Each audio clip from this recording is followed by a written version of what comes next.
The story begins by introducing our protagonists, a group of peculiar high school students who share a love for literature and a well-kept secret. Each member possesses a superpower. Ando exaggerates his power in front of his classmates, though they are not amused. It is in this way that we see Hatoko thinking he is overheating, and she uses her power to encase him in a water bubble. However, now he is drowning, so Tomoyo uses her power to pull him out of the bubble, and the club president, Sayumi, uses her power to dry him off. In this way, their powers are explained as they start practicing with them. Chifuyu has the power World Create, so she can materialize whatever she imagines. Hatoko defends herself using her power over element, producing wind to deflect Chifuyu's arrows. She tries to counterattack by manipulating fire and earth at once to create lava, but Chifuyu creates an impenetrable barrier. Sayumi thinks they are going too far in the fight, so she asks Tomoyo to use her power closed clock, which manipulates time. While she can't rewind time, she can stop it, slow it down, or speed it up. Tomoyo removes the girls from the battle, and Sayumi uses her power route of origin to fix their uniforms. Ando also wanted to show off in battle, but he is interrupted by Kudo, who arrives in the classroom, and they all have to act casual immediately. However, he becomes suspicious of her, making her reveal her true identity. Feeling threatened, Kudo admits that she has been spying on them for a while and challenges them to a fight because she also has a superpower, the ability to absorb the powers of others. She takes away Ando's fire power, dark, but is subdued by Sayumi with a hold, so she gives up and confesses that she followed them because she was very scared since discovering her powers. They realize she had to go through that alone, so they comfort and forgive her. However, a mysterious character has also been spying on them from afar and has plans for them. The next day, Ando is determined that each one should have an alias that matches their superpower. Ando had already come up with several aliases, but he usually goes with the Conqueror of Chaos. However, the girls have no idea how to come up with good puns. Hatoko keeps using colors in her alias, and Chifuyu hints at her family traumas by using negative adjectives for parents or names of foods, finally settling on pineapple. However, Sayumi is excellent at making wordplay, giving very creative options, which serves as an example for Tomoyo, who chooses Endless Paradox as her alias. Suddenly, they are interrupted by Kudo, who unexpectedly announces that she accepts being Ando's girlfriend. Everyone is stunned, including Ando, because it turns out that he sent a letter to Kudo saying he was impressed by her superpower and named it Grateful Robber, but he made a mistake and wrote Lover instead. To make matters worse, he used such flowery and friendly language that Kudo interpreted it as a love letter. His friends advise him to be honest and clarify the misunderstanding, but it's hard for him because Kudo starts treating him very kindly and speaking to him affectionately, making him hesitate to disappoint her. However, he knows it's the right thing to do,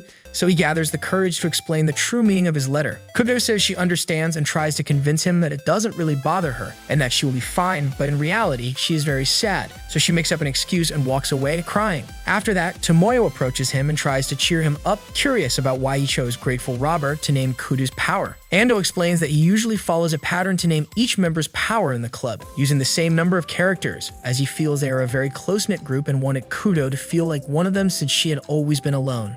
The club's recreational day arrives, and inside the room, there's a sports court equipped with tennis nets and rackets, all created by Chifuyu, who relaxes comfortably while the others play. Sayumi and Hatoko show their skills in tennis, but Tomoyo can't keep up with Ando even when using her power. They switch opponents, and Ando starts his usual exaggerated monologue while preparing his shot, not realizing that Hatoko had already served the ball, which ended up hitting his head, setting his hair on fire. Luckily, Sayumi restored it with her powers. As a result of this incident, Ando came up with another alias, which he wanted to register in his Bloody Bible, but Tomoyo points out that the cover actually says Bloody Viver, and Sayumi can't help but laugh, knowing that she deliberately tricked him into writing it wrong. Upon leaving school, the protags decide to go to the karaoke, while a guy watches them suspiciously without them noticing. However, Ando can't find his book and separates from them to search for it. Along the way, the girls talk about how Ando always invents or says crazy things, but he's actually a good friend. Hatoko shares that when she was a child, she had a nickname she hated, so Ando came up with another one to make it too much trouble for others to say, and they started calling her by her name again. Sayumi recalls that he advised her never to try to restore someone from the dead as it could affect her psychologically, and Chifuyu also mentions that he advised her not to create living beings. So they realize that Ando has always been concerned about the negative repercussions of their powers. At school, Ando searches for his book, and it turns out the strange guy from earlier found it and is reading it. Ando feels embarrassed to claim it as his own, but the guy praises his way of writing nicknames. He introduces himself as Kiryu held Kaiser Lucy first, although his real identity is Hajime Kiryu, and he reveals that he has a similar book to Ando's,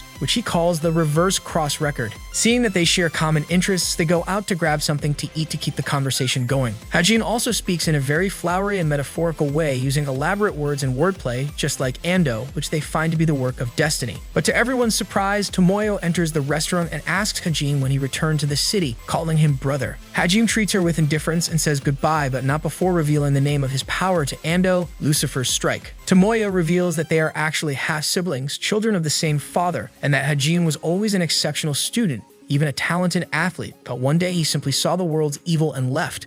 Coincidentally, the next day, Ando meets Chifuyu on the way to school, but she says she won't go in because she's dropping out of elementary school. Ando takes Chifuyu to elementary school to make sure she attends class, and there he meets her best friend Madoka, who always takes care of her. However, later on, he finds out from Sayumi that Chifuyu was only at school for a few hours, using a stomachache as an excuse to leave. This worries him, as he believes that Chifuyu actually wants to drop out of school. Back at home, Chifuyu receives a visit from her friend Madoka, but minutes later she suddenly appears in Ando's room only to reveal that she had a fight with Madoka. Ando offers to help and Chifuyu quickly accepts, teleporting him to her house without giving him time to dress up, causing an embarrassing scene in front of Madoka. Madoka isn't upset because she believes that hanging out with high school guys is a bad influence on Chifuyu, to which she responds that she spends time with him for a reason. Madoka demands an explanation, but Chifuyu prefers to protect her secret by hurting Madoka's feelings. The next day, Chifuyu is still feeling down, and Ando decides to talk to Madoka to try and mend their friendship. That day, Hatoko finds Chifuyu alone waiting in the club room, so she suggests going home. But before that, she helps mend Chifuyu's plushie, and we find out it was a gift from Sayumi, who happens to be her aunt. They used to spend a lot of time together, but since Sayumi got promoted, she no longer has time for her. That's why she initially asked the members of the literature club to take care of her niece while she worked, and that's how their friendship began. In a bizarre twist, he pretends to have a serious problem with being a lolicon and claims that Chifuyu is helping him with it. Surprisingly, this strange plan seems to work, especially when Chifuyu arrives in her aunt's car and asks Madoka to make amends in a touching scene. Everything seems to have turned out well, except that Ando is still worried about Chifuyu wanting to leave school. He questions her about it, and it turns out that Chifuyu simply wants to leave elementary school because she wants to be in high school like her friends. In her innocence, she thinks that she only has 2 more years to reach that point and be just like them. The next day, Ando tries to get attention with a guitar. Chifuyu really likes it, but Ando doesn't want to lend it to her, so she creates an identical one and challenges him to break the fake. Ando overthinks the situation and deduces that neither of them is his, so he ends up breaking both guitars. As expected, he breaks his own guitar, and despite having Sayumi's power of restoration, he makes a big fuss and drama about it. Aldo is so enchanted with his guitar that he forgets his backpack when leaving the club and has to go back for it. There he finds Tomoyo dramatizing an imaginary scene. Tomoyo is very embarrassed, but what worries her the most is that Ando managed to read what she had written on her laptop. At first, she tries to deny it, but ends up revealing that she enjoys writing and has been competing for a writer's position, but she forbids him from telling anyone about it. Ando reassures her, saying he supports her ambition and will keep her secret. The next day, Ando notices that Tomoyo is constantly checking her phone, so he follows her to find out what's going on. It turns out that she passed the first round of the new authors contest at the publishing house. Ando is thrilled for her and invites her to celebrate her achievement. Since they can't tell anyone about it, they decide to go out alone. That night, Tomoyo is nervous about what to wear for her outing with Ando, but she tries to calm down, reminding herself that it's not a date, they're just going out as friends. The next day, they meet up and first go out to eat, then head to the bookstore to indulge in their shared passion for literature. Finally, they sit down in a park and talk about how great it is to have someone to share their interests with while sipping on some juices. Later, they walk back together, but they are spotted by Hatoko, who looks surprised and maybe a little jealous.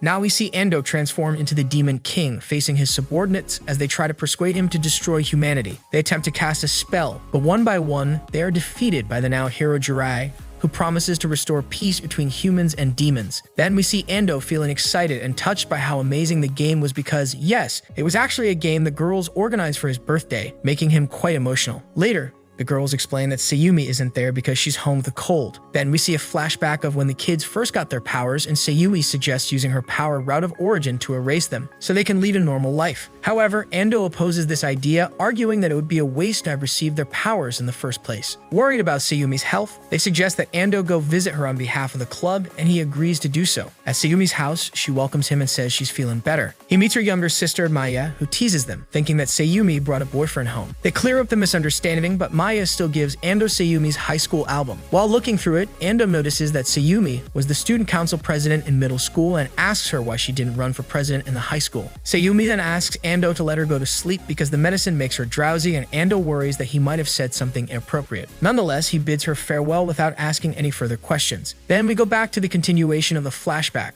where Ando confronts Sayumi to decide whether they will keep their powers. But Ando takes so much time with the grand ceremony to invoke his flames that before he finishes, Sayumi already has him pinned to the ground.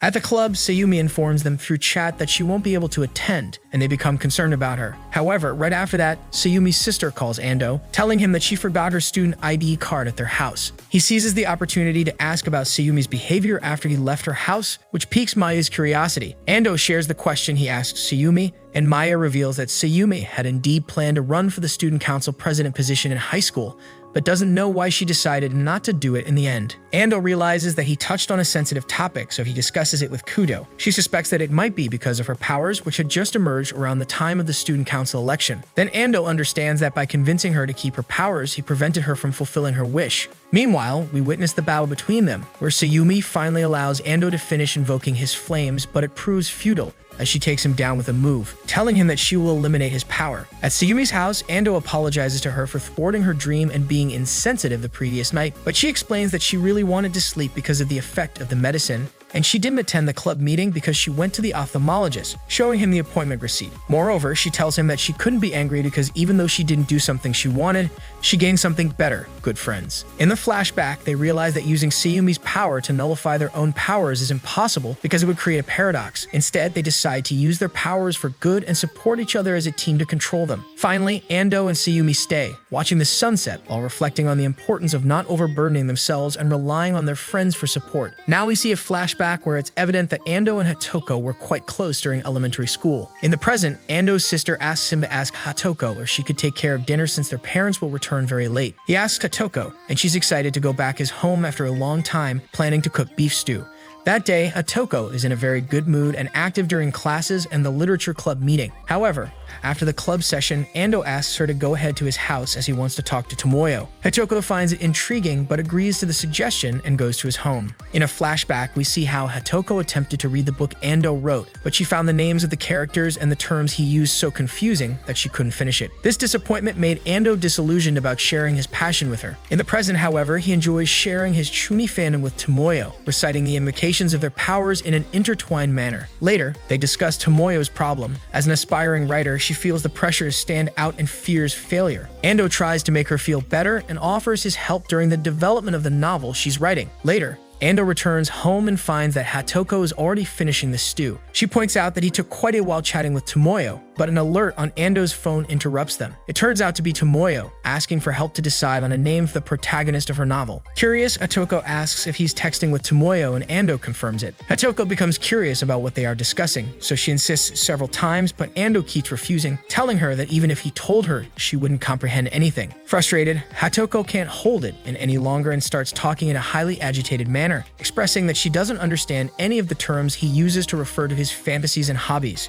She explains that he uses terms that only certain fans would comprehend, and she's tired of trying to understand him. Hatoko wishes he would stop speaking in references or quotes and just talk normally, using less complex words, so she could understand him better. Feeling overwhelmed, Hatoko runs out of the house. Ando takes a while to process what has happened and react, and then he rushes after her, but he can't find her. However, he comes across Sagami, who tells him that he saw Hatoko pass by and noticed that she was running away from something. Sagami also accuses Ando of being a source of stress for Hatoko, as it was evident that she was always trying to keep up with him, something that Ando only realizes now. Feeling lost, he calls Tomoyo for help, and a while later, Tomoyo and Sayumi arrive to join the search for Hatoko. Meanwhile, Hatoko has calmed down and realizes that she is in an unfamiliar place. Fortunately, she encounters Hajime, who happens to be nearby. On the other hand, Tomoyo encourages Ando not to feel guilty, dispelling the notion that he has always been a bother to Hatoko, and assures him that Hatoko has genuinely enjoyed their friendship. At the same time, Hajime explains to Hatoko that it's not always necessary to understand a Chuuni and their fanaticism fully. If everyone understood it, it wouldn't be something unique or Chuuni in the first place. He advises her to accept it as part of Ando's personality without trying too hard to comprehend it. This way he can have something normal in his life like his friendship with her. However, Hajime was only buying time until other people arrive, and when they do, he uses his power to put Hatoko to sleep. The night falls, but Ando and the girls still can't find Hatoko, so they decide to use their powers to locate her. We go back some time in the past and see Hajime, or rather Kiryu, held Kaiser Lucy first as he insists on being called. His power opens a black hole that sends his victims back in time, erasing their memories of what happened. Later, we find out that he and his group are involved in the Fairy War, a competition among all humans with superpowers, where the first 8 winners will have the right to make a wish to the fairies. Then we meet Licia, the fairy of the group, and Hitomi. They are concerned about F, a clandestine organization against the Fairy War that artificially creates superhumans. They gather with their team and plan to attack the F base, but they have learned that F has created an invincible superhuman nicknamed System, and the war committee of the contest has not yet decided what to do about it. Hajime becomes angry and distances himself from his group for a while. One day, he sees our protagonists while they are planning to go to the karaoke. Meanwhile, Hitomi goes to his house to find him, but instead, she meets Licia, who has news from the war committee. They have decided to set a trap for F by summoning all the superhumans to a supposed special event and then attacking them. But as neither of them trust that plan, Hitomi decides to attack the F base and calls her team to do so despite not having a Hajime. Soon after, Licia calls Hajime, who is having dinner with Ando, and he agrees to join the battle so as not to miss out on the fun. That night, the team bursts into the F base but finds the place in ruins and System unleashed. Natsu uses her power headhunting, which observes and knows everything about others' powers and states that the girl is invincible. She is about to attack them, but Hajime appears and stops her, revealing that he convinced her to join them by offering her candies, only that she mistook them for members of F, so he introduces them. A week later, Hajime has an irritated eye from sleeping with his contact lenses, and he comes up with the idea of recruiting Sayumi to use her healing powers whenever he needs them. He then tells Hitomi to use her hypnosis power to alter Sayumi's memories and confuse her, so she will leave her group and join them.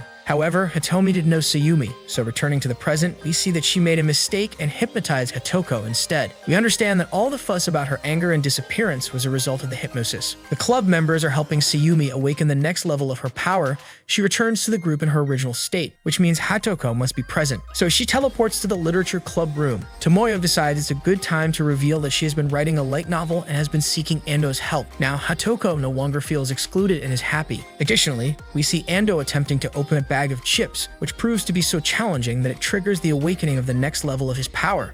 Tomoyo finishes her novel and shares it with Ando, telling him that she's glad to have a chuuni friend who can give her feedback. Ando reveals that he once considered giving up his obsession, but talking to a strange person with silver hair and sunglasses made him change his mind. Tomoyo seems to recognize that person and becomes so nervous that she quickly runs away. Later, during the club meeting, Ando finds it hard to concentrate and jokes about using his new power to wake up. However, everyone becomes really serious and asks him not to play with that ability and to promise never to use it. After the tension eases, they discuss their grades for the trimester, and Tomoyo realizes that even Ando is far ahead of her, which embarrasses her. However, Hatoko offers to study together so that Tomoyo can achieve her goal of surpassing Ando. They meet at a cafe and study some words, and Hatoko takes the opportunity to ask Tomoyo about some chuuni terms that Ando uses. Tomoyo explains them well, which makes Hatoko jealous because she would like to know more about the subject. The next day, the protags are cleaning up as it's the last day before the vacation. Chifuyu starts to worry because she won't see her friends during the break. Ando notices it and offers to go out with her during the vacation, and Chifuyu chooses to go to the swimming pool. Later, she confesses to Madoka that she feels strange when she's with Ando, but still doesn't want to stop seeing him. Madoka then sets out to explain what Chifuyu is feeling. On the other hand, Takemi follows Sayumi to the girl's bathroom and proposes to be her ally in conquering Ando. He believes Sayumi has feelings for Ando, and he wants to witness that unconventional romantic comedy up close. Later, Tomoyo and Hatoko are waiting for the others in the club, and Hatoko takes the opportunity to ask Tomoyo if she likes someone. When she says no, Hatoko confesses to Tomoyo that she likes Ando and that she needed to tell her about it. She chose to confide in Tomoyo because she understands Ando better than anyone else, unlike Hatoko, who feels she understands him the least. Nevertheless, Hatoko wishes for Ando to choose her. During the vacations, Ando fulfills his promise to take Chifuyu to the pool, accompanied by Madoka. There they have fun on the water slides while Madoka plans to disillusion Chifuyu about Ando. First, she tries to make Ando appear stingy by having him order food from all the stalls, but Ando surprises them by bringing so much food that Madoka can't eat another bite. Then, she plans to get him into trouble by framing him for a prank she's pulling on a guy, but the man turns out to be so intimidating that Madoka freezes in fear, and he mistakes her for a lost child. Fortunately, Ando finds her and apologizes for losing sight of her. Since the second plan fails, she decides to make him look foolish in an animal trivia contest. The three of them form a team, and the girls answer well until they come across obscure questions that Ando happens to know perfectly. Not only does Madoka's plan fail, but now she also thinks Ando is an amazing guy. Later, they sit down to rest, and as Chifuyu falls asleep, Ando takes the opportunity to ask Madoka never to leave her alone because one day the members of the club will graduate and they won't be able to see each other anymore at school. Madoka quickly assures him that she will never do that.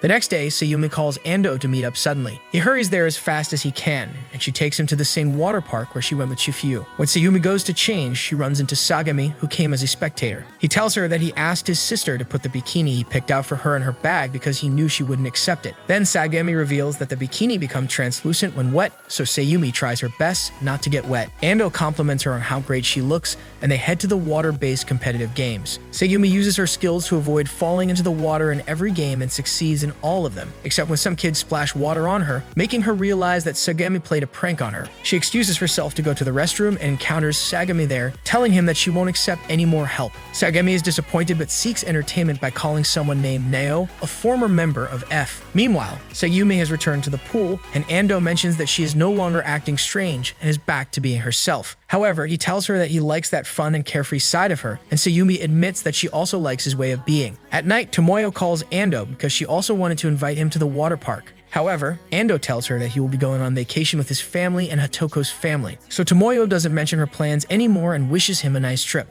In the past, we see how Ando helps a girl with silver wig and glasses, and she responds in a very Chuni language. Ando encourages her to forget that hobby because someday she will regret acting so strange. However, the strange girl contradicts him, arguing that fiction is very real because it lives within oneself. Later, we see her arriving home, removing the wig and glasses, revealing herself to be Tomoyo. In the present, we see Hatoko reading dating advice from a magazine. During her family trip with Ando, she tries to follow all the steps, even though Ando finds her behavior quite strange. Meanwhile, Tomoyo decides to go to the water park alone, but she doesn't have a great time in the pool. Hatoko is acting in an exaggerated, cheerful, clumsy, and endearing way in all the activities, even making Ando chase her along the beach away from other people. Once they are alone, she tries to confess her feelings, but she is too nervous and also feeling a bit dizzy from running, so she falls to the ground. Later at night, she feels better and sits with Ando to talk about the future, as she's worried that after graduation, they might go their separate ways. However, Ando reassures her that he has always waited for her because she has always been very important to him,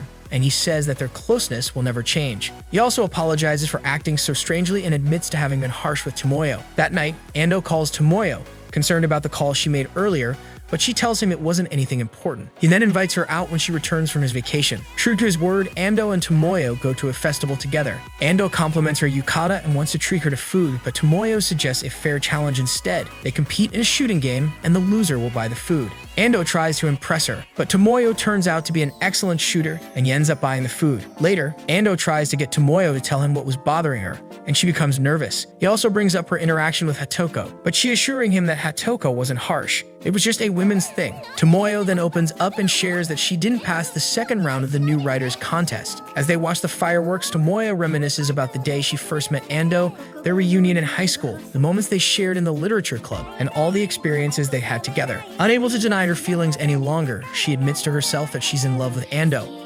On the other hand, a woman knocks on Kuda's door, and as soon as she opens it, the woman places a hand on her as if using her power on her. So the next day, Kuda calls for a meeting of the literature club, but when she finally arrives, she enters complaining of a burning pain. Hatoko tries to help her using her water ability, but Kudu absorbs her superpower and attacks her with fire. Kudo absorbs Chifuyu's power when she puts up a barrier to save Hatoko. Then Tomoyo stops time and takes everyone out of there. The team goes to a karaoke to be in a public location, and they notice that the person didn't behave like the real Kudo, so they theorize that it could be someone who takes over the bodies of their victims. Ando comes up with the idea of calling Kudu to make sure, and they confirm that there is someone else inside Kuda's body. They agree to meet at the club as a condition to free her body.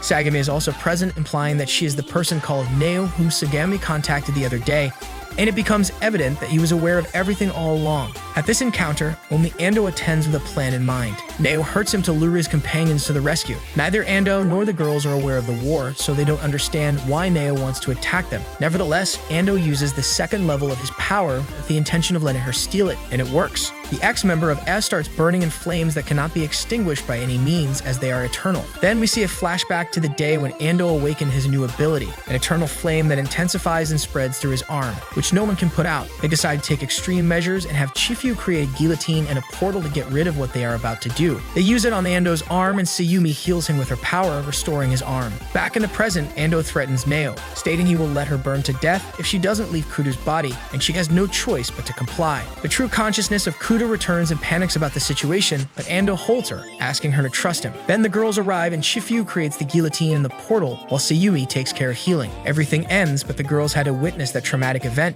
and they are deeply affected by it. Meanwhile, Neo is furious and Sagami is with her. However, Hajime arrives and opens a black hole that sends Neo back home with no memories. Sagami jokes with him, but Hajime forbids him from continuing to play with the virgin child, the name he gave to the literature club members. On the other hand, Sayumi and Kudo discuss what happened, emphasizing that Ando can be very clever, and their team won't hesitate to support him. Meanwhile, Tomoyo and Hatoko also talk about him, admitting that they both have feelings for him. Although neither of them wants to miss their chance, they won't let it come between their friendship. Another day, Ando finds Chifuyu waiting for the group very early, so he takes her to a shaded spot and tells her that he's worried she might get hurt if she continues to stay with him. However, he also doesn't want to push her away and leave her alone, so they promise to be together as much as possible. Furthermore, Ando makes Chifuyu promise that she will never use her power to harm or to unjustly benefit anyone under any circumstances, to which she agrees. The anime ends with a reflection on how different their lives could become due to their powers. They acknowledge that they don't know how their lives will be or where they will be in 10 years. Therefore, they decide to cherish each other's company and enjoy their youth in the present moment.